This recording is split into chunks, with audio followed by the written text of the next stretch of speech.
Candidates in races all across the nation can take some important lessons from Tampa's race for mayor. The next mayor of Tampa. Oh, yes!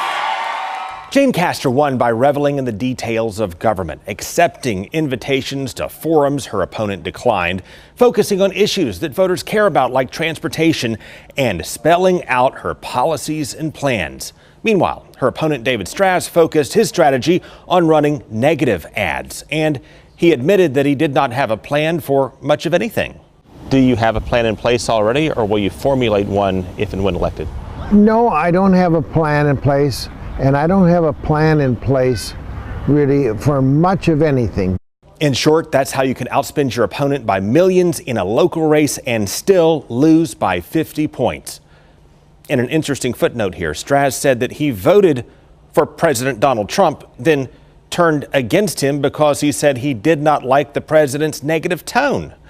Well, had Straz focused more on policy and his positive alternative for the city, had he taken more debate and forum opportunities as the underdog, he would have likely at least picked up a good number of votes more than he did.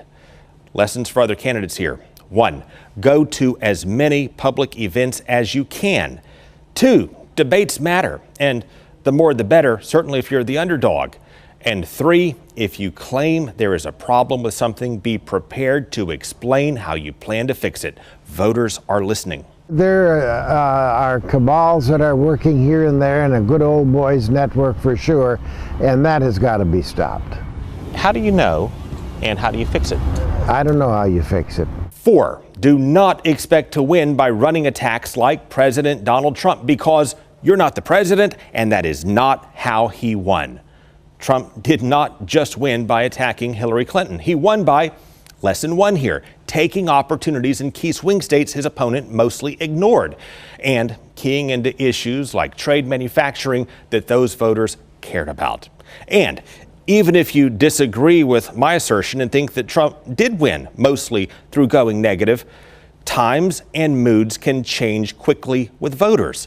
Slinging mud may work in one given year for some and then backfire on others a couple of years later because voters may have had their fill of it. And that's where you may have the biggest lesson of all here that candidates can take from Tampa's race for mayor. Instead of spending a fortune trying to make your opponent look bad, find ways to make yourself look good. Voters may not want a hard-charging attack dog. They might just prefer a mild-mannered workhorse with a passion for the details of government, like Jane Castor, the next mayor of Tampa.